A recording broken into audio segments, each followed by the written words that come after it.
नमस्कार विद्यार्थी मित्रांनो, ए प्लस गुरुच्या या ऑनलाईन प्लॅटफॉर्ममध्ये आपलं सर्व मित्रांचं परत एकदा मनपूर्वक स्वागत आहे। बघा, आपण आजच्या तासिकेमध्ये मराठी व्याकरणामध्ये आज आपण भाषेची पार्श्वभूमी आणि तिचा विकास हा जो काही घटक अभ्यासत होतो, तर आजचं हे त्यामधलं दुसरं लेक्चर असणार आहे। आणि आज आपण हे जे काही टॉपिक आहे तर ते पूर्ण सुद्धा करून घेणार आहोत। कालच्या भागामध्ये आपण व्याकरणाच्या पहिल्या घटकामध्ये आपण भाषा आणि तिचे जे काही महत्त्वपूर्ण प्रकार आहे तर ते प्रकार आपण अभ्यासलेले होते। 2 मिनिटांमध्ये मी तुम्हाला रिव्हिजन करून देतो की कालच्या भागामध्ये आपण काय नेमकं अभ्यासलेलं होतं। बघा, भाषा हा जो काही शब्द आहे तर मी तुम्हाला काय बोललो होतो काल, क्षेत्र कोणतेही असो, राजकीय, सामाजिक, सांस्कृतिक, शैक्षणिक क्षेत्र कोणतेही असो, या सर्व क्षेत्राचा जो काही पाया आहे तर तो भाषेवर अवलंबून आहे। म्हणजे भाषा जर तुम्ही पाहतो म्हटलं तर हा मूळ शब्द भाष नावाच्या संस्कृत धातूपासून तयार झाला आणि त्याचा जो काही अर्थ आहे तर तो बोलणे किंवा बोलण्याचा व्यवहार करणे असा होतो। कारण भाषेमध्ये लिहून दाखवण्यापेक्षा बोलून दाखवण्याला जास्त महत्त्व असते। आता या भाषेची काही वैशिष्ट्ये सुद्धा बघितली होती। जसं मी तुम्हाला काल बोललो होतो, भाषेला नदीच्या प्रवाहाची उपमा दिली जाते। भाषा हा ऐकणारा आणि जोडणारा यांच्यामधील दुवा म्हणून काम करत असते। जसा नदीचा प्रवाह अखंडित असतो तशी आपली भाषा सुद्धा अखंडित असते। जसं पाणी लवचिक असते तशी आपली भाषा सुद्धा लवचिक असते। कारण विशिष्ट काळानुसार, वेळेनुसार हे जे काही भाषा आहे तर स्वतःमध्ये बदल करून घेत असते। त्याबरोबर आपण भाषेचे मुख्य 2 प्रकार शिकलो। पहिलं नैसर्गिक, दुसरा आहे सांकेतिक। यामध्ये नैसर्गिक भाषेला आपण स्वाभाविक भाषा असं म्हणत असतो। जी भाषा आपण ऐकून शिकत असतो त्या भाषेला नैसर्गिक भाषा म्हणतो। या भाषेमध्ये मानवाचे बोलणे पण ते 6 ते 7 महिन्यापर्यंत, तसेच पशुपक्ष्याचे आवाज आणि त्याचबरोबर या नैसर्गिक भाषेला पुरावा नसतो किंवा याचा पडताळा करून पाहता येत नाही। भाषेचा दुसरा प्रकार शिकलो आपण। त्यामध्ये दुसरा प्रकार असा शिकलो की सांकेतिक भाषा, ज्याला आपण कृत्रिम भाषा असं म्हणत असतो। जी मानवाच्या ठराविक उद्देशासाठी काही नियम वापरून जे काही विशिष्ट उद्देशासाठी ठरवलेली जे काही भाषा आहे तर त्याला आपण सांकेतिक किंवा कृत्रिम भाषा असं म्हणत असतो। मग याच्यामध्ये मी तुम्हाला बोललो होतो की याच्यामध्ये जे काही गणिताची भाषा असेल, लॉजिकल भाषा असेल, त्याचबरोबर याच्यामध्ये वैज्ञानिकांची जी काही भाषा आहे तर हे सर्व भाषेचा समावेश आपल्या या कृत्रिम भाषेमध्ये होतो, ज्याचा आपण पडताळा करून पाहू शकतो किंवा त्याला आपण पुरावा देऊ शकतो। तर एवढं आपण या नैसर्गिक भाषेबद्दल आणि या कृत्रिम भाषेबद्दल अभ्यासलेलं होतं। आजच्या तासिकेमध्ये आपल्याला काय करायचं आहे तर आजच्या तासिकेमध्ये आपल्याला सर्वात महत्त्वाचं भाषेचे जे इतर प्रकार आहे तर भाषेच्या इतर प्रकाराला सुरुवात करायचं आहे। तर काल जे काही मी शिकवलेलं होतं तर ते तुम्हाला व्यवस्थित पद्धतीनं समजलेलं असेल असं मला वाटतं। आज आपण भाषेचे इतर प्रकार शिकणार आहोत आणि या भाषेच्या इतर प्रकारामध्ये जे तुम्हाला स्क्रीनवर दिसत आहे तर तेवढेही प्रकार आपण अभ्यासणार आहोत। ज्यामध्ये मातृभाषा असेल, बरोबर आहे, ज्यामध्ये प्रमाण भाषा असेल, वैखरी वाणी भाषा असेल, त्यानंतर बोली भाषा असेल, प्रादेशिक भाषा असेल, अधिकृत म्हणजे राजभाषा असेल आणि अभिजात भाषा असेल। तर एवढेही भाषेचे जे काही प्रकार आहे ज्याला इतर प्रकार म्हणतो तर हे आपण आजच्या तासिकेमध्ये डिस्कस करू। त्याचबरोबर मराठी भाषेच्या संदर्भामध्ये जे काही ताम्रपट आहे, जे काही शिलालेख आहे, मराठी भाषेला जो काही आत्ता अभिजात भाषेचा दर्जा मिळालेला आहे तर नेमकं त्याची जी काही महत्त्वाची रणनीती होती, नेमकं कोणत्या पद्धतीनं आपल्या मराठी भाषेला अभिजात भाषेचा दर्जा मिळाला, हे सर्वच्या सर्व आजच्या तासिकेमध्ये आपण पूर्ण करून घेणार आहोत। सोबतच लिपी आणि लिपीचे जे काही प्रकार आहे तर ते सुद्धा आजच्या तासिकेमध्ये डिस्कस करूयात। बघा, तर पहिले आपण भाषेचा प्रकार घेऊ ज्याचं नाव आहे मातृभाषा। बघा, मातृ या शब्दाचा जो अर्थ आहे तर मातृ या शब्दाचा अर्थ होतो आई। मातृ या शब्दाचा काय अर्थ होतो तर मातृ या शब्दाचा अर्थ होतो आई। बघा, लक्षात ठेवा मित्रांनो, बाळ जन्माला आल्याच्या नंतर सर्वात पहिले त्याच्या आईकडून ती भाषा शिकली जाते। याचा अर्थ मातृभाषा म्हणजे काय, जी भाषा आपली आईकडून शिकली जाते किंवा त्याची एक वेगळी व्याख्या सुद्धा करू शकतो, जी भाषा आपल्या घरात बोलली जाते त्या भाषेला सुद्धा आपण काय म्हणत असतो, मातृभाषा असं म्हणत असतो। जी भाषा घरात बोलली जाते त्या भाषेला सुद्धा आपण काय म्हणत असतो, मातृभाषा असं म्हणत असतो। आता ही भाषा घरात बोलली जाते या कारणामुळे हिला स्वतःचं व्याकरण नाही। त्याचं कारण असं आहे, कारण बोली भाषेमध्ये ठराविक काही नियम टाकून याच पद्धतीनं बोललं गेलं पाहिजे अशी काहीही अट नसते। म्हणून जर तुम्ही बोली भाषेला पाहिलं, म्हणजे आपल्या मातृभाषेला जर पाहिलं तर मातृभाषेला स्वतःचं काही व्याकरण वगैरे नसते। तुम्ही कोणत्याही पद्धतीनं तुमच्या घरामध्ये बोलत असता म्हणजे याला निश्चित पद्धतीचे नियम नाही, याचा अर्थ या मातृभाषेला स्वतःचं व्याकरण वगैरे नसते। जी भाषा आपल्या आईकडून आपण शिकतो किंवा आपल्या घरामध्ये जी भाषा बोलली जाते अशा भाषेला आपण मातृभाषा म्हटलं गेलं पाहिजे। भाषेचा दुसरा प्रकार आहे ज्याचं नाव आहे प्रमाण भाषा। बघा, प्रमाण भाषा म्हणजे नेमकं काय? आता मी जे काही तुम्हाला शिकवत आहे, तर मी जे काही तुम्हाला शिकवत आहे किंवा जे तुम्हाला इथं स्क्रीनवर जे काही तुम्हाला वाक्य लिहून दिसत आहे, तर त्यांचे अर्थ तुम्हाला व्यवस्थित पद्धतीनं समजत आहे. समजा मी जर माझ्या मातृभाषेमध्ये, म्हणजे जरी माझी मातृभाषा मराठी असेल, पण मी ज्या पद्धतीनं माझ्या घरामध्ये बोलत असतो त्या पद्धतीनं जर मी तुम्हाला बोललो, तर काही शब्द असे असू शकतात जे तुम्हाला समजणार नाही. म्हणजे मी भाषा घरात बोलतो ती वेगळी भाषा असते. आणि प्रमाण भाषा म्हणजे काय?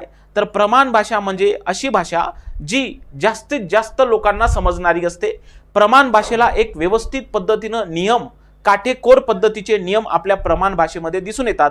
म्हणून प्रमाण भाषेची व्याख्या आपण अशी करू शकतो की जी भाषा शैक्षणिक कामासाठी वापरली जाते, आपल्या शासनाचं काम ज्या पत्र व्यवहार म्हणजे ज्या कामास जे आपले संघराज्य व्यवहाराचं काम ज्या याच्यामधून चालत असते, तर ती भाषा सुद्धा एक पद्धतीची प्रमाण भाषाच असते. याचा अर्थ प्रमाण भाषेला काय? काटेकोर नियम असतात. म्हणून या भाषेला स्वतःचं काय असते? व्याकरण असते. तुम्ही प्रमाण भाषा तुमच्या घरी बोलतो तशा पद्धतीनं वापरू शकत नाही. प्रमाण भाषा म्हणजे ज्या भाषेचा उपयोग आपण शैक्षणिक कामासाठी करतो, राजकीय याच्यामध्ये करतो, अशा भाषेला आपण प्रमाण भाषा असं म्हणत असतो. आणि प्रमाण भाषा ही सर्वाधिक जास्त लोकांना पटणारी असते, कारण त्याचे नियम लोक ऑलरेडी शिकलेले असतात. म्हणून ती भाषा त्यांना लवकर समजत असते, लवकर पटत असते. हा भाषेचा दुसरा प्रकार होता, ज्याचं नाव होतं प्रमाण भाषा. भाषेचा तिसरा प्रकार आहे ज्याला आपण वैखरी वाणी भाषा असं म्हणत असतो.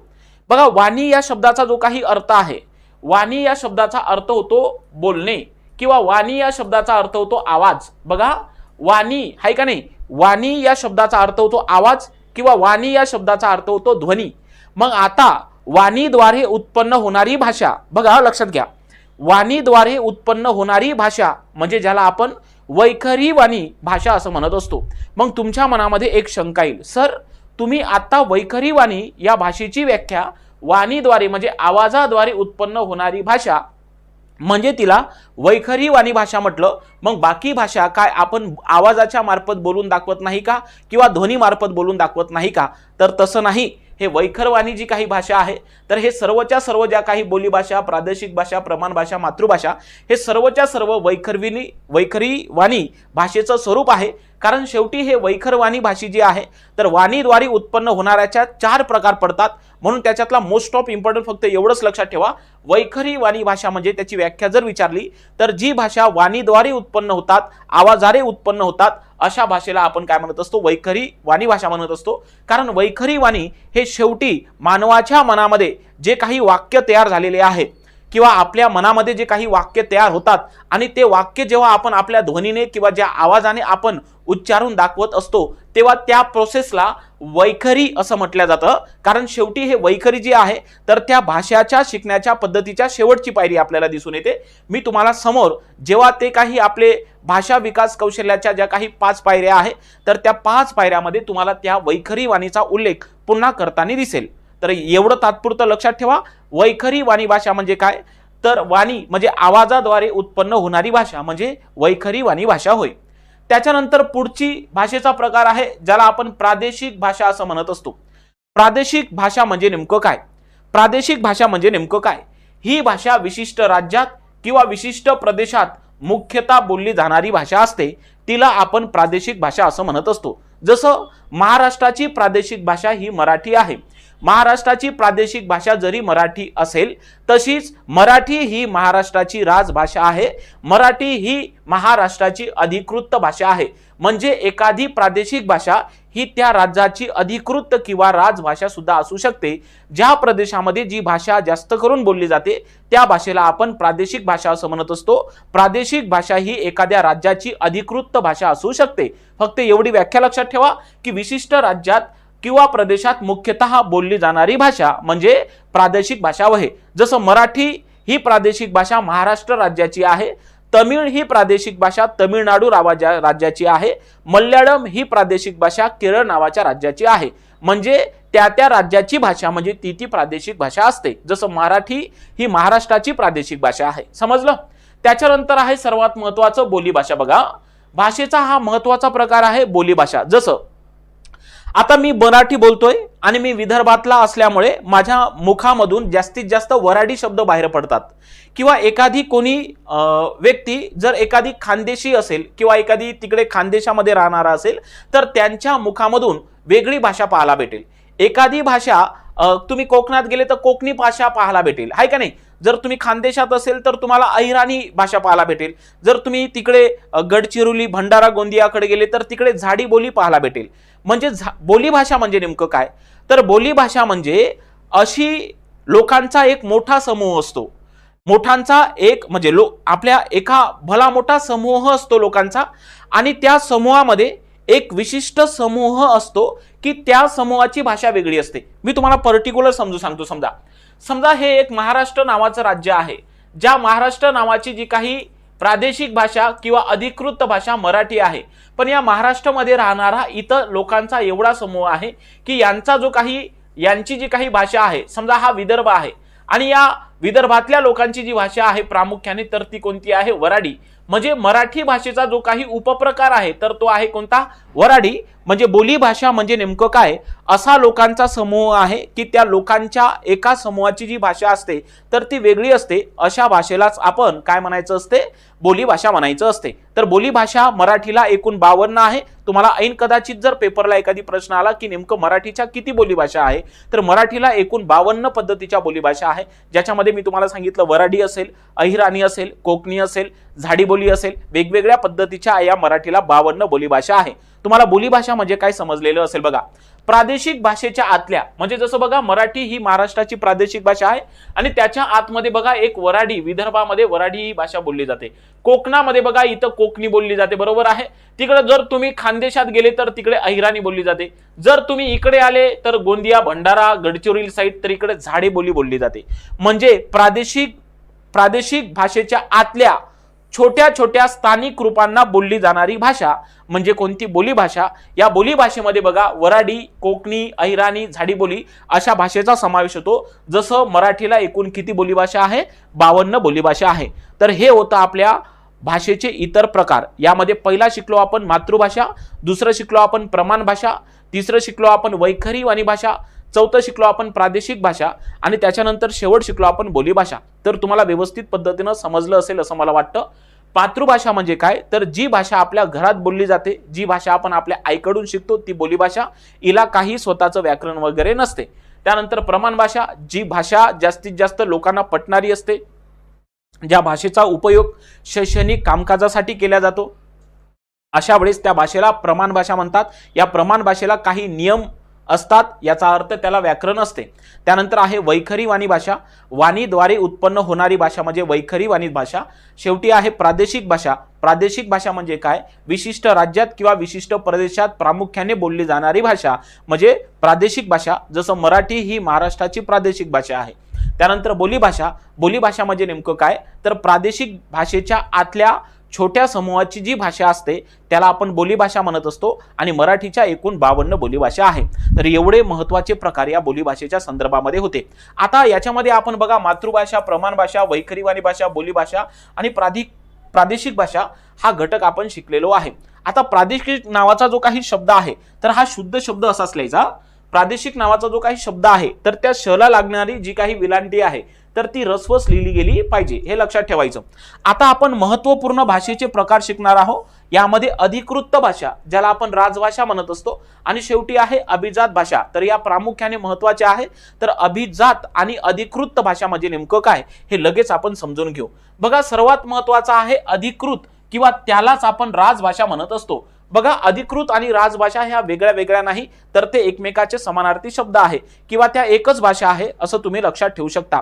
आता अधिकृत किंवा राजभाषा म्हणजे नेमकं काय, तर एखाद्या राज्याची किंवा एखाद्या देशाची जी काही अर्थव्यवस्था आहे किंवा कोणतेही जी काही नियमावली आहे किंवा एखाद्या राज्याचं जे काही विधिमंडळाचं कामकाज आहे किंवा एखाद्या देशाचं संसदेचं काम आहे तर ते नेमकं कोणत्या भाषेमध्ये चालावं, तर याच्यासाठी एक विशिष्ट पद्धतीने भाषा ठरवली जाते.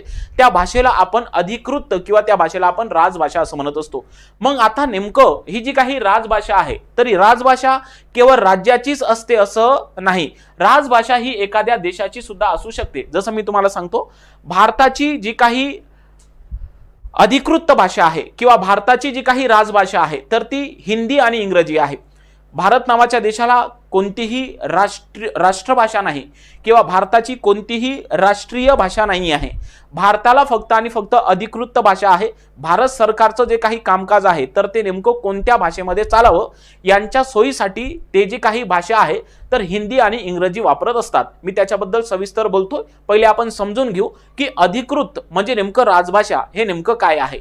तर बघा, अधिकृत किंवा राजभाषा म्हणजे काय, तर एखाद्या राज्याची किंवा एखाद्या देशाची जी भाषा असते त्या भाषेला आपण अधिकृत किंवा त्याच भाषेला आपण राजभाषा असं म्हणत असतो. बघा, कलम 343 नुसार, भारतीय राज्यघटनेच्या कलम क्रमांक 343 नुसार देवनागरी लिपीमध्ये लिहिलेली हिंदी आणि रोमन लिपीमध्ये असलेली इंग्रजी या भारत नावाच्या देशाच्या अधिकृत भाषा आहे. समजलं का मी तुम्हाला काय बोलतोय? जरीही मी तुम्हाला आत्ताच बोललो की भारत नावाच्या देशाला कोणत्याही पद्धतीची राष्ट्रभाषा नाही. का बरं राष्ट्रभाषा नाही? तर तुम्ही जेव्हा संविधानाचा जेव्हा पॉलिटीचा अभ्यास करत असता तेव्हा ते तुम्हाला समजत असेल की तुम्हाला माहिती असेल की वेगवेगळे जे काही आपल्या याच्यामध्ये संविधानाच्या निर्मितीमध्ये जे काही व्यक्ती होते तर त्यांनी वेगवेगळ्या भाषा सुचवल्या होत्या. जसं डॉक्टर आंबेडकरांनी भारताची राष्ट्रभाषा कोणती व्हावी तर त्यांनी संस्कृत भाषेला पुरस्कार केलेला होता, बरोबर.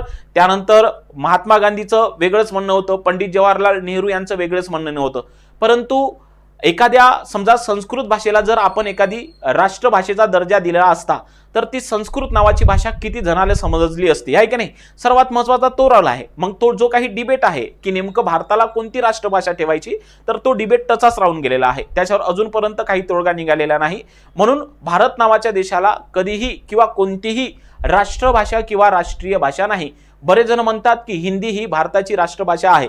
तसं नाही, भारताला कोणतीच राष्ट्रभाषा नाही. हिंदी ही जी काही भाषा आहे तर ती भारतामध्ये सर्वाधिक जास्त राज्यामध्ये बोलली जातात आणि तसंही तुम्हाला सुद्धा हिंदी समजते, मला सुद्धा हिंदी समजते. म्हणजे हिंदी जी काही भाषा आहे तर ती प्रामुख्याने सर्व राज्यामध्ये बोलली जात असेल तरीही असं वाटते की ती जी काही हिंदी आहे तर त्या हिंदी भाषेला म्हणजे ती हिंदी भाषा राष्ट्रभाषा आहे म्हणून. पण भारतीय राज्यघटनेनं कोणत्याही भाषेला राष्ट्रीय भाषेचा दर्जा दिलेला नाही. फक्त भारत सरकारचं जे काही कामकाज आहे, जे काही सेंट्रल गव्हर्नमेंटचं जे काही कामकाज आहे तर ते कामकाज नेमकं कोणत्या याच्या भाषेमार्फत चालावं तर याच्यासाठी एक भाषा आपण अधिकृत केलेली आहे. म्हणून ती भाषा हिंदी आणि इंग्रजी आहे. म्हणजे जर तुम्हाला विचारली की भारताची राष्ट्रभाषा कोणती तर तुमचं उत्तर असं पाहिजे की भारताला राष्ट्रभाषा नाही. पण भारताची अधिकृत भाषा कोणती, म्हणजे भारत सरकारचं कामकाज कोणत्या भाषेतून चालतं तर एक आहे हिंदी भाषा आणि दुसरा आहे इंग्रजी भाषा. म्हणजे भारत सरकारचं म्हणजे जे काही केंद्र सरकार आहे तर केंद्र सरकारचे कोणतेही कागदपत्र जर तुम्ही बघितले तर ते हिंदी आणि इंग्रजी माध्यमातूनच प्रसिद्ध होत असतात, हे तुम्हाला दिसत असेल. तर लक्षात आलं असेल की भारताला राष्ट्रीय भाषा नाही पण भारताला अधिकृत भाषा आहे. म्हणजे भारत सरकारचं कामकाज हे हिंदी आणि इंग्रजी या भाषेमधून चालते कलम 343 नुसार. ओके, पुढे बघा, भारताला राष्ट्रभाषा नाही. आताच मुद्दा आपण क्लिअर केलेला आहे, डिबेट चाललेला होता तो तसाच आहे. पुढे कलम 345 नुसार त्या राज्याला बघा, कलम 345 नुसार राज्याची त्यांची अधिकृत भाषा घोषित करण्याचा अधिकार आहे.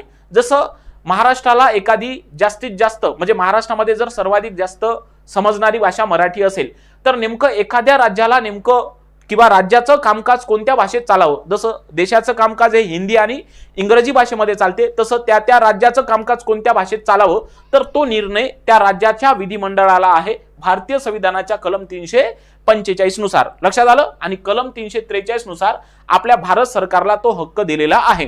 ओके, तर आता बघा सर्वात महत्वाचं, कलम 345 नुसार राज्याला त्याची अधिकृत भाषा घोषित करण्याचा अधिकार आहे. जसं बघा, आता आपण मराठीबद्दल बोलू. जसं महाराष्ट्राची जी काही राजभाषा आहे किंवा महाराष्ट्राची जी काही अधिकृत भाषा आहे तर ती आहे मराठी.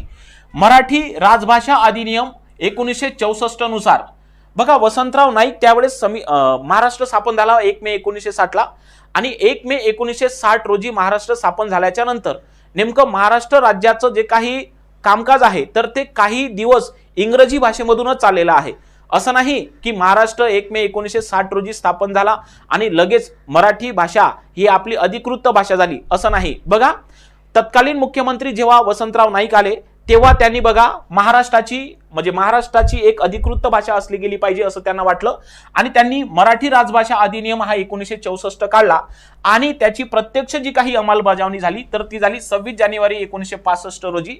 म्हणजे 26 जानेवारी 1965 रोजी ही महाराष्ट्राची जी काही राजभाषा आहे मराठी तर ती अधिकृत बनलेली आहे. अधिनियम होता 1964चा, त्याची प्रत्यक्ष अंमलबजावणी झाली 26 जानेवारी 1965 रोजी. म्हणजे महाराष्ट्राची जी काही राजभाषा आहे तर ती अधिकृत कधी बनली? 26 जानेवारी 1965 रोजी. पुढे सुरुवातीला भारतीय राज्यघटनेमध्ये एकूण 14 अधिकृत भाषा होत्या. म्हणजे असं नाही की भारतीय राज्यघटना ज्यावेळेस त्या पद्धतीनं लिखित चालू होतं तर भारतीय राज्यघटनेमध्ये नेमकं संपूर्ण भाषेलाच राजभाषेचा दर्जा दिला असं नाही. तर सुरुवातीला आपल्या भारतीय राज्यघटनेमध्ये एकूण 14 भाषेला राजभाषेचा दर्जा दिलेला होता. त्यापैकी जी काही आपली मराठी आहे तर त्यापैकी आपली मराठी होती की मराठी नव्हती हे तुम्ही सांगायचं आहे. तर नेमकं 14 भाषा कोणत्या आहे तर त्या आपण सविस्तर पद्धतीने अभ्यासून घेणार आहोत. बघा, सुरुवातीला भारतीय राज्यघटनेमध्ये 14 अधिकृत भाषा होत्या.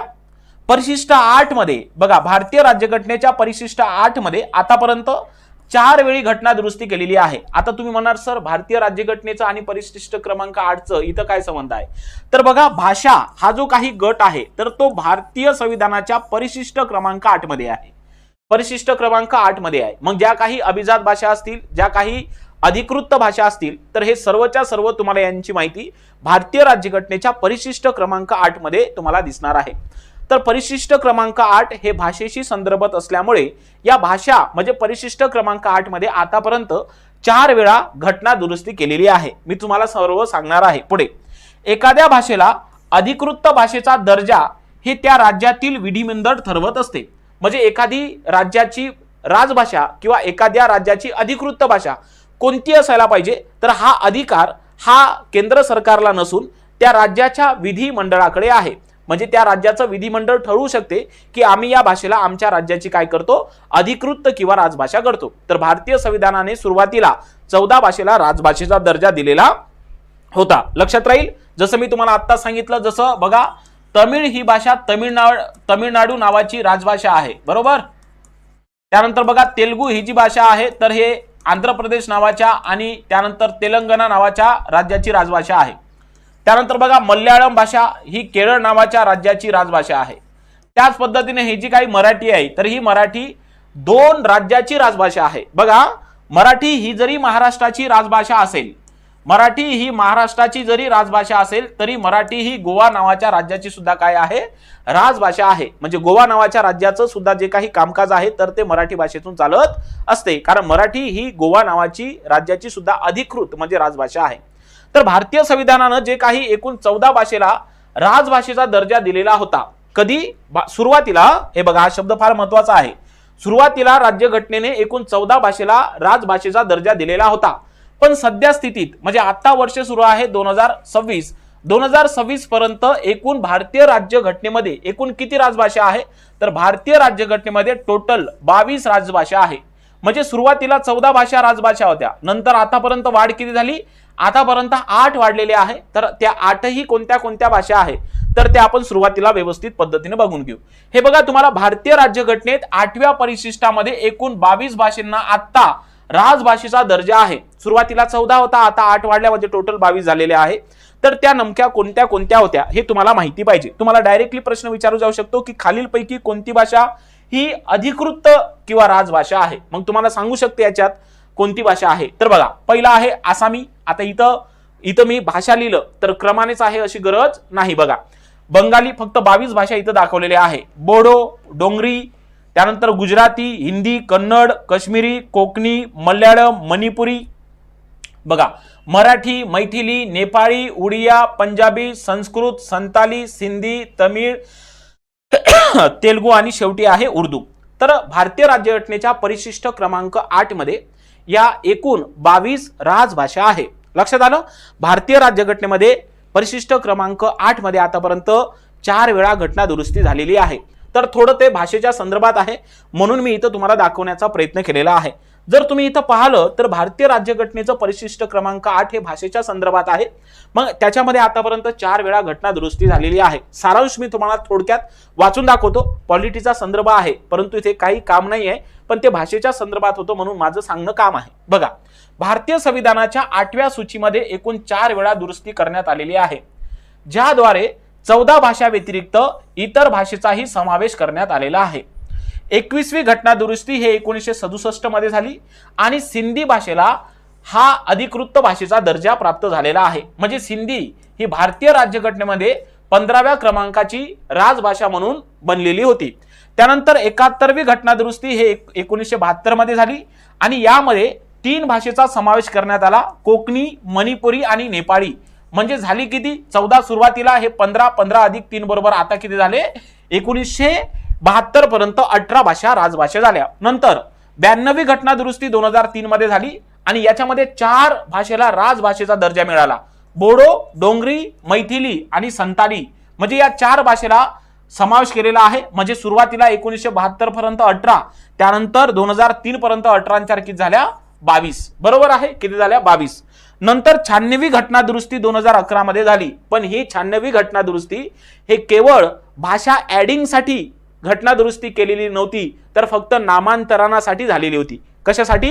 नामांतरणासाठी. म्हणजे ओरिया या शब्दाऐवजी ओडिया असा शब्दाचा बदल करण्यात आलेला होता. म्हणजे याच्यामध्ये काही दुसऱ्या भाषेचा समावेश केलेला गेला नव्हता. फक्त आणि फक्त ते जी काही घटना दुरुस्ती आहे, कितवी? 96वी, जी 2011 मध्ये झाली, तर ती फक्त नामांतरणासाठी होती. म्हणजे ही दुरुस्ती मुख्यतः नावातील बदलाशी संबंधित होती.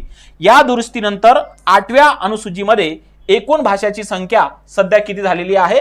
22. समजलं तुम्हाला? म्हणजे भारतीय राज्यघटनेमध्ये आता सध्या स्थित एकूण परिशिष्ट क्रमांक 8 मध्ये 22 भाषांना राजभाषेचा दर्जा अर्थात अधिकृत भाषेचा दर्जा मिळालेला आहे. 26 जानेवारी 1965 पासून वसंतराव नाईक यांच्या याच्यानुसार आहे का नाही, मराठी ही महाराष्ट्राची राजभाषा बनलेली आहे. तर हे होतं सर्वात महत्वाचं अधिकृत भाषा. आता लक्षात ठेवा, मराठी हे महाराष्ट्रासोबतच गोवा नावाच्या राज्याची सुद्धा अधिकृत भाषा आहे. आता पुढे बघा, भाषेचा पुढचा प्रकार आहे ज्याला आपण अभिजात भाषा असं म्हणत असतो. अभिजात या शब्दाचा अर्थ होतो उच्च. बघा, अभिजात या शब्दाचा जो काही अर्थ आहे तर तो उच्च, कुलीन किंवा अभिजात या शब्दाचा अर्थ होतो दर्जेदार. मग नेमकं अभिजात भाषा म्हणजे नेमकं काय? बघा, एखाद्या भाषेला अभिजात भाषेचा दर्जा मिळावा याच्यासाठी काही केंद्र सरकारने अटी टाकलेल्या आहे. कारण अभिजात भाषेचा दर्जा हे केंद्र सरकारकडून प्राप्त होत असते. मग नेमकं केंद्र सरकारनं त्या भाषेला काही ठराविक जे काही नियम आहे किंवा जे काही ठराविक त्यांचे जे काही निकष आहे तर ते निकष दिलेले आहे. जसं एखाद्या भाषेला जर अभिजात भाषेचा दर्जा प्राप्त करायचा असेल तर त्या भाषेनं खालील बाबी पूर्ण करायला पाहिजे, खालील निकष पूर्ण करायला पाहिजे. जसं ती भाषा कमीत कमी 1500 किंवा 2000 वर्ष इतकी जुनी असावी लागते. त्याच्यानंतर त्या भाषेची जी काही साहित्य संपदा आहे तर ती दर्जेदार असावी लागते. त्याचबरोबर ती भाषा जी आहे तर ती भाषा कोणत्याही भाषेपासून तयार झालेली नसावी. असे काही निकष केंद्र सरकारने टाकलेले आहे आणि हे जर निकष एखाद्या भाषेनं पूर्ण केलं तर याच्यासाठी केंद्र सरकार त्या भाषेला अभिजात भाषेचा दर्जा घोषित करत असते. आता हे जे काही अभिजात आहे तर अभिजात या शब्दाचा अर्थच होतो उच्च, कुलीन किंवा दर्जेदार. मग आता अभिजात म्हणजे नेमकं काय? तर अभिजात भाषा म्हणजे अशी भाषा, बघा,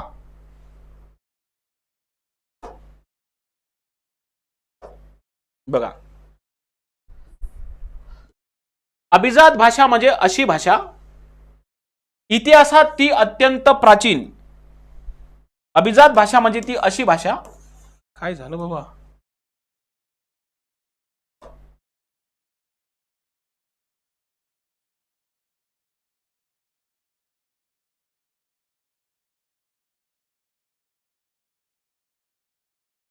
ओके, बघा, अभिजात भाषा म्हणजे अशी भाषा जी इतिहासात अत्यंत प्राचीन, समृद्ध परंपरा असलेली आणि साहित्यिक त्याचबरोबर सांस्कृतिक वारसा जपलेली भाषा होय. अभिजात भाषा म्हणजे नेमकं काय? अशी भाषा जी इतिहासात अत्यंत प्राचीन, त्याचबरोबर ती समृद्ध परंपरा असलेली आणि साहित्य त्याचबरोबर सांस्कृतिक वारसा जपलेली भाषा होय. भारत सरकार विशिष्ट निकष पूर्ण करणाऱ्या भाषांना अभिजात भाषेचा दर्जा देत असते. आता नेमकं केंद्र सरकारने कोणकोणत्या अटी ठेवलेल्या आहे बघा. तर त्या भाषेचा जो काही इतिहास आहे तर तो साधारण 1500 ते 2000 वर्षापेक्षा जुना असावा लागतो. हा पहिला मुद्दा आहे की ती भाषा 1500 ते 2000 वर्ष जुनी असावी लागते. स्वतःची स्वतंत्र असावी, समृद्ध प्राचीन आणि साहित्य परंपरा असलं पाहिजे. म्हणजे त्या भाषेचं जे काही साहित्य आहे तर ते एकदम जुनं असलं पाहिजे, बरोबर. आणि ती भाषा कोणत्याही दुसऱ्या भाषेकडून उसनी घेतलेली नसावी. म्हणजे काय, ती भाषा दुसऱ्या भाषेपासून तयार झालेली नसावी. त्या भाषेची प्राचीनता सिद्ध करणारे ग्रंथ असावे. जसं तुम्हाला माहिती असेल मराठी भाषेमध्ये बरेच ग्रंथ आहे. गाथा सप्तशक्ती आहे. त्यानंतर तुम्हाला माहित असेल तिकडे श्रवण बेळगोळ आहे का नाही, श्रवण बेळगोळचा जो काही शिलालेख आहे तो, त्याच्यानंतर तुम्हाला माहित असेल अक्षिसा शिलालेख. म्हणजे हे जे काही आहे तर हे भाषेची काय करते, प्राचीनता सिद्ध करणारे ग्रंथ आहे किंवा काही शिलालेख आहे किंवा काही ताम्रपट आहे. तर अशा अटी या केंद्र सरकारने ठेवलेल्या आहे आणि या अटी जर एखाद्या भाषेनं पूर्ण केल्या तर केंद्र सरकार त्या भाषेला काय देते, अभिजात भाषेचा दर्जा देत असते. मग आता सर्वात महत्वाचा मुद्दा बघा की भारतीय राज्यघटनेच्या परिशिष्ट क्रमांक 8 मध्ये जशा एकूण 22 ज्या राजभाषा आहे तर तशाच आपल्या आता एकूण 11 अभिजात भाषा आहे. तुम्ही म्हणणार सर 11 अभिजात भाषा आहे का, तर हो. बघा 11ची दुप्पट किती होते, 22. लक्षात कसं ठेवायचं बघा, 11 आपल्या भारतीय राज्यघटनेमध्ये 11 अभिजात भाषा आहे. 11ची दुप्पट होते 22 आणि 22 या अधिकृत भाषा आहे. अधिकृत म्हणजे काय, राजभाषा आहे. म्हणजे ते सोपं आहे लक्षात ठेवण्यासाठी, बरोबर. तर आपण बघू बघा, 2004 मध्ये भारत सरकारने अभिजात भाषेची नवीन श्रेणी तयार केली. कधी, 2004 मध्ये भारत सरकारने अभिजात भाषेची नवीन श्रेणी तयार केली. 2023 पर्यंत 6 भाषेला अभिजात भाषेचा दर्जा देण्यात आला होता. 2023 पर्यंत 6 भाषेला अभिजात भाषेचा दर्जा देण्यात आलेला होता. 3 ऑक्टोबर 2024 मध्ये भारत सरकारने नव्याने पुन्हा 5 भाषेला अभिजात भाषेचा दर्जा दिला. सुरुवातीला 6 होता, नंतर 2024 मध्ये 3 ऑक्टोबर 2024 मध्ये नंतर पुन्हा 5 भाषेला त्याच्यामध्ये ऍड केल्या. म्हणजे सुरुवातीच्या 6 नंतरच्या 5 म्हणजे टोटल एकूण अभिजात किती झाल्या, आता 11 भाषा झालेल्या आहेत. सध्या परिशिष्ट क्रमांक 8 मध्ये भारतीय राज्यघटनेच्या परिशिष्ट क्रमांक 8 मध्ये अभिजात भाषाची एकूण संख्या किती आहे, 11 आहे. आणि परिशिष्ट क्रमांक 8 मध्येच अधिकृत म्हणजे राजभाषाची संख्या किती आहे, तर ती 22 आहे.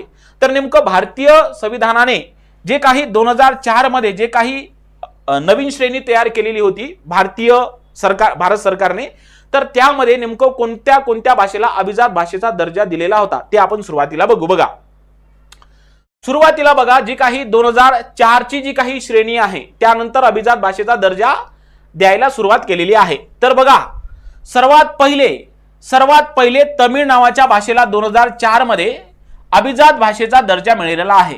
बघा संस्कृत ही जरी भारतातील सर्वाधिक जुनी भाषा असेल पण अभिजात भाषा जर प्रथम कोणाला प्राप्त झालेला असेल तर ती तमिळ भाषा आहे. कोणती, तमिळ. 2004 मध्ये भारत सरकारने या तमिळ भाषेला अभिजात भाषेचा दर्जा दिला.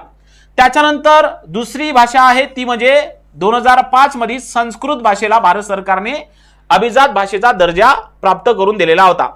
त्यानंतर 2008 मध्ये भारत सरकारने 2 भाषेला अभिजात भाषेचा दर्जा दिलेला होता.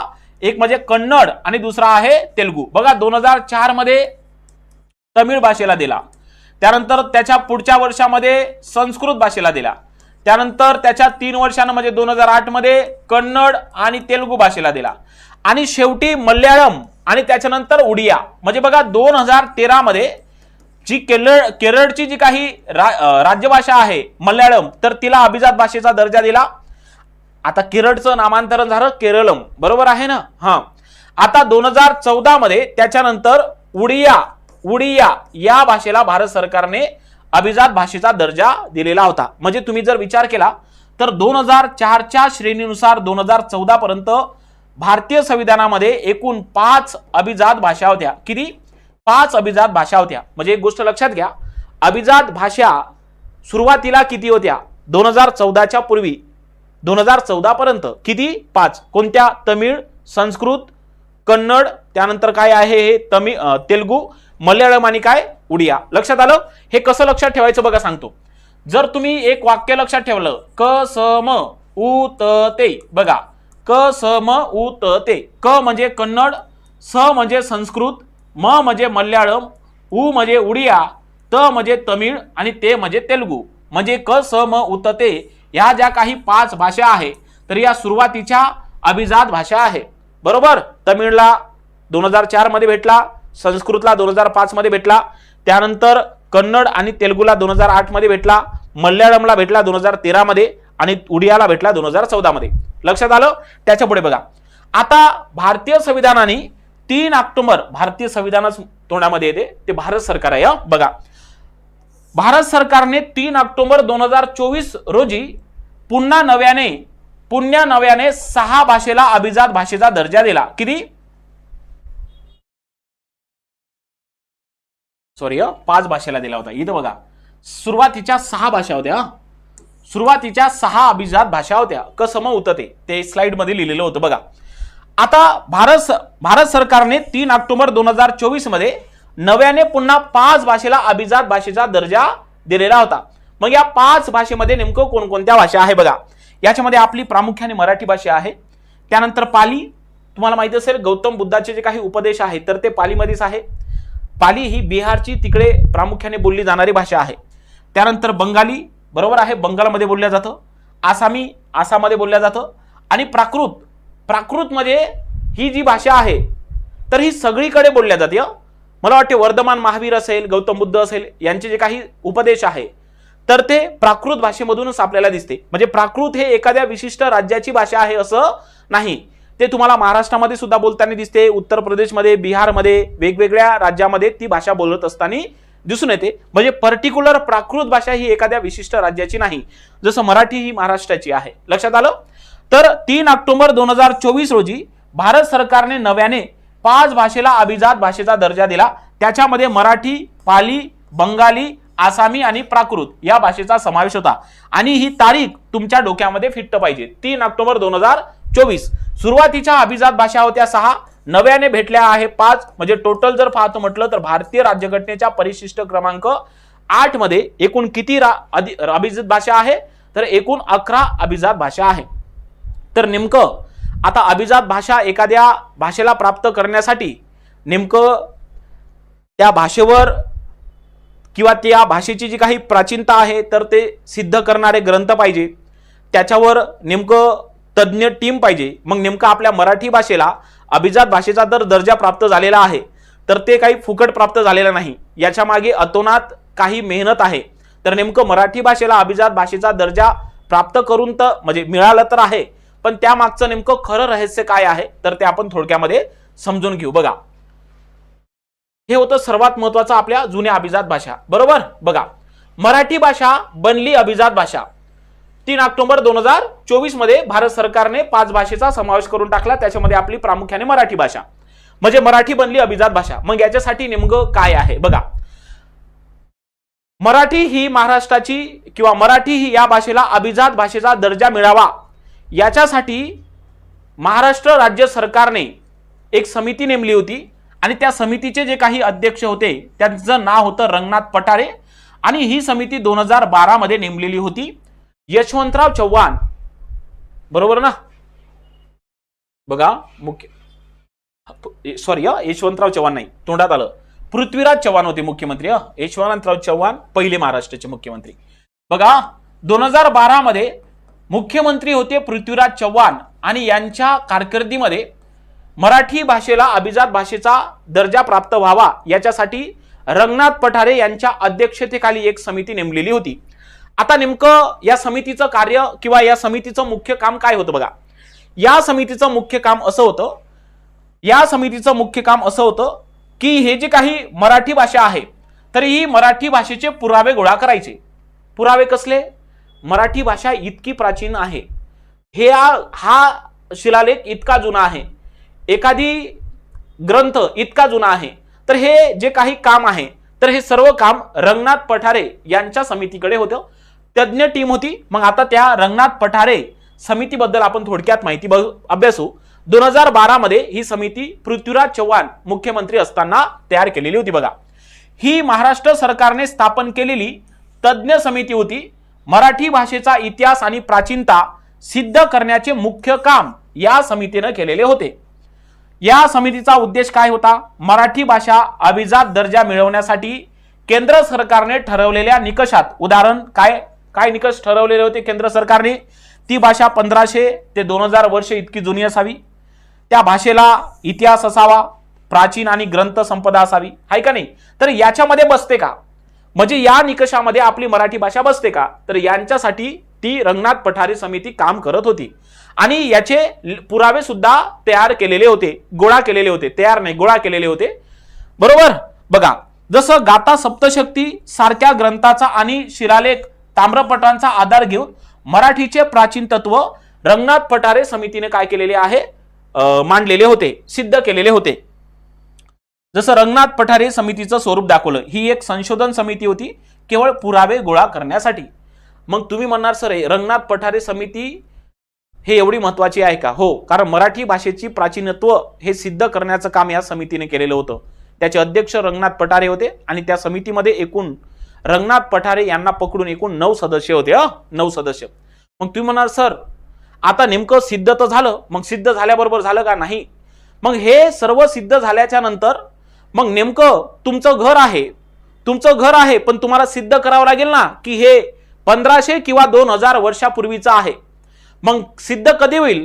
हे सिद्ध तेव्हाच होते जेव्हा तुम्ही एखाद्या सरकारी कर्मचाऱ्याचा शिक्कामोर्तब घेता, आहे का नाही? तेव्हा ते सिद्ध होत असते की तुमचं घर हे काय आहे? 1500 ते 2000 वर्ष इतकं जुनं आहे.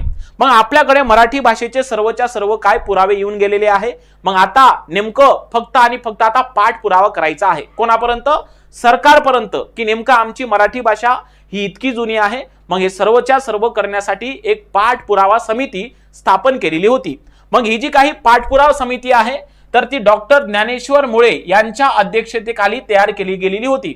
यांचं हे नाव तुम्हाला पेपरमध्ये विचारल्या जाऊ शकते बरं का. भाषेशी निगडीत आहे आणि खास करून अभिजात भाषेशी निगडीत आहे.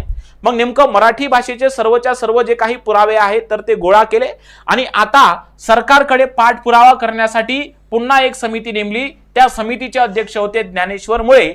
म्हणजे पाठपुरावा समितीचे अध्यक्ष कोण आहे? ज्ञानेश्वर मुळे.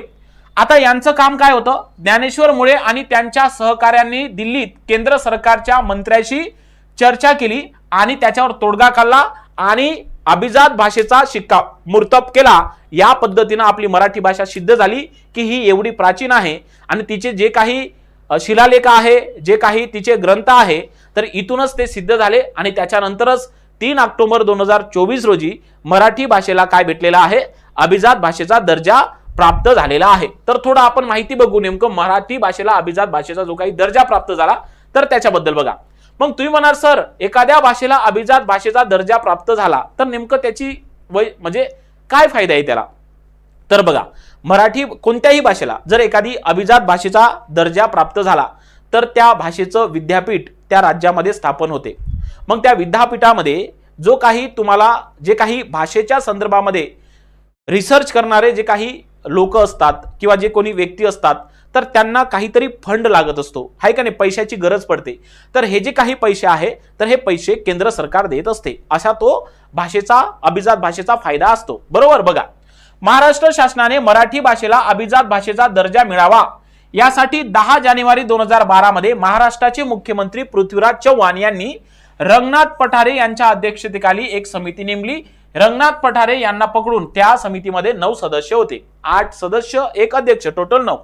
या समितीने सदर अहवाल मे 2013 मध्ये 500 पानाचा अहवाल केंद्र सरकारकडे पाठवला होता आणि त्याच्यानंतर पाठपुरावा करण्यासाठी ज्ञानेश्वर मुळे यांची समिती आली. त्याच्यानंतर सही शिक्कामोर्तब झाला आणि फायनली भारत सरकारने 3 ऑक्टोबर 2024 रोजी मराठी भाषेला अभिजात भाषा घोषित केलेले आहे. आणि ज्या दिवशी मराठी भाषेला अभिजात भाषा मिळाला त्या दिवशी आपण महाराष्ट्र राज्यामध्ये मराठी अभिजात भाषा दिन हा दिन साजरा करत असतो. मराठी अभिजात भाषा दिन हा साजरा करत असतो. ज्या दिवशी मराठी भाषेला अभिजात भाषेचा दर्जा प्राप्त झाला तो दिवस महाराष्ट्र राज्यामध्ये मराठी अभिजात भाषा दिन म्हणून साजरा करत असतो. राज्यात आता खालची माहिती थोडी लक्षात घ्या, त्या संदर्भात आहे. राज्यातील पहिले भाषा विद्यापीठ अमरावती जिल्ह्यामध्ये रुद्धपूर येथे स्थापन झालेले आहे. मग आता तुम्ही एवढं सांगू शकता का मला कमेंट्स मध्ये की या रुद्धपूर विद्यापीठाचे जे काही कुलगुरू आहे, तर कुलगुरू कोण आहे? पुढे बघा, मराठी राजभाषा दिवस हा आपण 1 मे रोजी साजरा करत असतो, ज्या दिवशी महाराष्ट्र राज्य स्थापन झालं. बघा, मराठी राजभाषा दिवस होय. हे इथून एवढं व्हेरी व्हेरी इम्पॉर्टंट आहे, म्हणून हे थोडं पाठांतर केलेलं कधी बरं राहिलं. त्याच्यानंतर बघा, मराठी भाषा गौरव दिन, ज्याला आपण मराठी भाषा दिन असं म्हणत असतो, कवी विष्णू वामन शिरवाडकर अर्थात त्यांचं टोपण नाव आहे कुसुमाग्रज, तर यांची जी जयंती असते 27 फेब्रुवारी रोजी, तर हा दिवस आपण मराठी भाषा गौरव दिन म्हणून साजरा करत असतो. मराठी राजभाषा दिवस 1 मे आणि मराठी भाषा गौरव दिन किंवा मराठी भाषा दिन 27 फेब्रुवारी, कुसुमाग्रज म्हणजे विष्णू वामन शिरवाडकर यांची जयंती. पुढे बघा, पुढे आहे 1 जानेवारी ते 15 जानेवारी मराठी भाषा पंधरवडा दिन. मराठी भाषा पंधरवडा दिन कधी साजरा केला जातो? 1 जानेवारी ते 15 जानेवारी, 15 दिवस. का बरं? मराठी भाषेचं जे काही विकास आहे किंवा मराठी भाषेचं जतन व्हावं, मराठी भाषेचा विकास, मराठी भाषेचं संवर्धन व्हावं, याच्यासाठी महाराष्ट्र सरकार 1 जानेवारी ते 15 जानेवारी रोजी मराठी भाषा पंधरवडा दिन आयोजित करत असते. दरवर्षी 1 जानेवारी ते 15 जानेवारी रोजी. का बरं? कारण आपल्या भाषेचा विकास व्हावा, आपली भाषा संवर्धन व्हावी, याच्यासाठी हे सर्व कार्यक्रम आपलं महाराष्ट्र सरकार राबवत असते. तर हे सर्वच्या सर्व आपल्या भाषेच्या संदर्भात होतं. पहिलं होतं अधिकृत भाषा आणि ही होती आपली अभिजात भाषा. हे तुम्हाला समजलेलं असेल आता मला असं वाटतं. आता हे होतं सर्व भाषेचे प्रकार. यामध्ये आपण मातृभाषा, प्रमाण भाषा, वैखरी वाणी भाषा, बोली भाषा, प्रादेशिक भाषा, अभिजात भाषा, अधिकृत भाषा शिकलो, आहे का नाही? परंतु भाषेचे मुख्य 2च प्रकार आहे, नैसर्गिक आणि दुसरं सांकेतिक. बरोबर आहे. आता मुद्दा असा आहे की आपण जी भाषा बोलतोय भारतामध्ये, आपण जी काही भारतामध्ये भाषा बोलतोय, या भारतीय भाषेचे 2 गटामध्ये विभागणी होते. बघा, मी काय बोलतो, भारतीय भाषेची जी काही विभागणी आहे तर ती 2 पद्धतीने होते. पहिलं आहे ते म्हणजे इंडो युरोपियन. बघा, इंडो युरोपियन किंवा मी याच्यावरच दाखवतो. बघा, भारतीय भाषेची विभागणी प्रामुख्याने 2 पद्धतीने होते. 2 पद्धतीने विभागणी होते, पण मी तुम्हाला इथं त्याचे 4 पद्धती दाखवले आहे. खालच्या या ज्या काही 3ऱ्या आणि 4थ्या क्रमांकाच्या आहे तर तेवढ्या काही इम्पॉर्टंट नाही, पण सुरुवातीची पहिली आणि दुसरी जी काही गट आहे फार महत्वाचा आहे. भारतीय भाषेची विभागणी ही प्रामुख्याने 2 पद्धतीने होते. पहिला आहे इंडो युरोपियन भाषा, ज्याला आपण आर्यन कुळ असं म्हणत असतो. जसं मराठी ही जी काही भाषा आहे तर ही नेमकं कोणत्या कुळातील आहे? तर आपली मराठी भाषा ही इंडो युरोपियन कुळातीलच आहे, लक्षात ठेवा. पण तिचं जे काही मूळ आहे, परंतु तिचं मूळ हे संस्कृत भाषेमध्ये आहे. मराठी भाषा ही जरी इंडो युरोपियन कुळातील असेल, पण तिचं मूळ आपल्याला संस्कृत भाषेमधलं दिसते, कारण मराठी मधले वर्ण काही संस्कृत भाषेतून आलेले आहे. समोर सांगणार आहोत. तर भारतीय भाषेची विभागणी प्रामुख्याने 2 पद्धतीने होते. पहिला आहे इंडो युरोपियन कुळ, ज्याला आपण आर्यन कुळ असं म्हणत असतो, आणि इंडो युरोपियन भाषा ज्याला आपण आर्यन भाषा गट असं म्हणत असतो. तर हे भारताच्या उत्तर भागामध्ये असते किंवा भारताच्या उत्तर भागामध्ये बोलल्या जाणाऱ्या भाषा. हा जो काही आपला भारत आहे, माझी ड्रॉइंग तेवढी खास नाहीये, पण मी तुम्हाला इथं काढून दाखवण्याचे प्रयत्न करतो. बघा, भारताच्या उत्तर भागामध्ये जेवढ्या काही भाषा आहे तर या भाषा इंडो युरोपियन कुळातील आहे. मराठी ही त्यापैकी एक आहे आणि इंडो युरोपियन कुळातील भाषा जवळजवळ 74% आहे. म्हणजे 100%पैकी 74% भाषा भारतामध्ये या इंडो युरोपियन कुळामधील आहे. भारतीय भाषेचा दुसरा गट आहे तो म्हणजे द्रविडियन भाषा गट. द्रविडियन भाषा गट म्हणजे नेमकं काय? ज्या भारताच्या दक्षिणेकडील भाषा आहे, दक्षिणेकडील, तर या भारताच्या दक्षिणेकडील ज्या काही भाषा आहे तर त्या भाषा द्रविडियन भाषा गटामध्ये आहे. मग याच्यामध्ये तमिळ असेल, संस्कृत असेल, तेलुगू असेल, मल्याळम असेल, कन्नड असेल, या भाषेचा समावेश द्रविडियन भाषेमध्ये केला जातो आणि ही दक्षिण भागामध्ये बोलली जाते. भारताच्या जवळजवळ 24% भाषा भारतामधील द्रविडियन भाषा गटातील आहे. जर तुम्ही पाहतो म्हटलं तर सर्वात जास्त 74% इंडो युरोपियन कुळातील आहे. म्हणजे भारतात सर्वाधिक जास्त भाषा या इंडो युरोपियन कुळामधल्याच आहे. आता 24 अधिक 74 म्हणजे 98 झाले, उरल्या 2%. मग 2% भाषा या भारताच्या इतर याच्यामध्ये बोलत असताना दिसते. जसं बघा, एक भारतीय भाषेचा प्रकार आहे सायनो टिबेटियन. सायनो टिबेटियन ही भाषा भारताच्या ईशान्येकडील भागामध्ये तुम्हाला दिसून येते. ईशान्येकडील भागामध्ये प्रामुख्याने जे काही मणिपूर नावाचं राज्य आहे तिकडे मणिपुरी आहे का नाही, बोडो, या ज्या काही मणिपुरी बोडो आहे तर त्या सायनो टिबेटियन गटामध्ये येतात. त्यानंतर एक चौथा गट आहे तो म्हणजे ॲस्ट्रो ॲसिटिक गट. आदिवासी जमातीची जी काही प्रामुख्याने संथाली भाषा असेल, जी काही मंडारी भाषा असेल, तर ह्या ॲस्ट्रो ॲसिटिक नावाच्या गटामध्ये मोडल्या जातं. मी तुम्हाला व्यवस्थित एक एक पद्धतीने समजून सांगतो. बघा, भारतीय भाषेचा पहिला गट इंडो युरोपियन, ज्याला आपण आर्यन कुळ असं म्हणत असतो. मराठी ही भाषा इंडो युरोपियन कुटुंबातील आहे आणि तिचे मूळ हे संस्कृत भाषेमध्ये आहे. भारतात 74% भाषा या इंडो युरोपियन गटामध्ये आहे. सर्वात जास्त भारताच्या उत्तर भागामध्ये सर्वाधिक जास्त बोलल्या जाते. याच्यामध्ये बघा, मराठी, बंगाली, संस्कृत, पाली, गुजराती, हिंदी, पंजाबी या सर्व भाषा इंडो युरोपियन कुळातील आहे. या भाषेतील गटाची लिपी हे कोणती लिपी आहे? देवनागरी लिपी आहे. लिपीच्या बाबतीत समोर बोलू, इथं काहीच बोलत नाही, फक्त लक्षात ठेवा इंडो युरोपियन कुळातील ज्या भाषा आहे तर त्या सर्व भाषेची लिपी देवनागरी आहे. पुढे भारतीय भाषेचा दुसरा गट आहे तो म्हणजे द्रविडियन भाषा गट. द्रविडियन भाषा गट हा भारतामध्ये 24% आहे. ह्या भाषा दक्षिण भागामध्ये बोलल्या जातात. प्रामुख्याने तमिळ, तेलुगू, मल्याळम आणि कन्नड या सर्व भाषेला अभिजात भाषेचा दर्जा प्राप्त होता. बघा, भारतामध्ये ज्या सुरुवातीला एकूण 6 अभिजात भाषा होत्या की नाही, तर यापैकी या भाषा ज्या आहे तर या द्रविडियन भाषा गटातील होत्या. बरोबर. त्याच्यानंतर तुम्हाला सांगितलं हे सर्वच्या सर्व आपण बघितलेलं आहे. तर आजच्या तासिकेमध्ये आपण सर्व जे काही भाषेचे प्रकार होते तर ते इथं संपवतो आणि आज इथं आपण थांबतोय. त्याचं कारण असं आहे, कारण पुढच्या भागामध्ये आपण हे जे काही मराठी भाषेचं जे काही प्राचीनत्व सिद्ध करणारे जे काही ताम्रपट आहे, शिलालेख आहे, किंवा जे काही प्राचीनत्व सिद्ध करणारे जे काही ग्रंथ आहे का नाही, तर ते आपण उद्याच्या तासिकेमध्ये घेऊ. त्याचबरोबर उद्याच्या तासिकेमध्ये आपला एक महत्त्वाचा पॉईंट असेल तो म्हणजे लिपी आणि लिपीचे प्रकार. या लिपीमध्ये देवनागरी लिपी असेल, बाळबोध लिपी असेल, धाव लिपी असेल, मोडी लिपी असेल, रोमन लिपी असेल, ब्राह्मी लिपी असेल, गांधारी लिपी असेल, खरोष्टी लिपी असेल, गुरुमुखी लिपी असेल, या सर्व लिपीचा शोध मी तुम्हाला सांगणार आहे. जसं भाषेचा विकास आणि पार्श्वभूमी हा घटक आपण अभ्यासला, तसं नेमकं लिपीचा शोध आणि लिपीचा विकास नेमकं कसा होत चाललेला आहे तर हे आपण उद्याच्या तासिकेमध्ये डिस्कस करणार आहोत. तर आजच्या तासिकेमध्ये आपण इथं थांबतोय. उद्याच्या तासिकेमध्ये थँक्यू हुजारे, थँक्यू.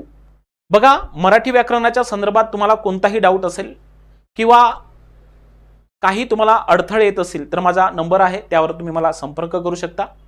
आणि मी तुम्हाला सांगतोय की बॅच हे व्यवस्थित पद्धतीने एकचदा बघा. मी तुम्हाला अजूनही खात्रीशीर सांगतो, एकदा मराठी व्याकरण बॅच केली की तुम्हाला काहीही वाचायची गरज पडणार नाही किंवा कोणतेही लेक्चर करण्याची गरज पडणार नाही, एवढं खात्रीशीर मी तुम्हाला सांगू शकतो. आयोगाच्या एक पळ पुढे किंवा आयोग ज्या पद्धतीने प्रश्न विचारते बदलण्या पॅटर्ननुसार आणि नेमकं संभाव्य प्रश्न कसे विचारू शकते हे सर्व ताळमेळ तुम्हाला आपल्या बॅचमध्ये दिसेल. तर आजच्या तासिकेमध्ये आपण इथं थांबतोय. भेटू आपण परत उद्या एका नवीन आपल्या टॉपिकमध्ये मराठी व्याकरणाच्या. धन्यवाद.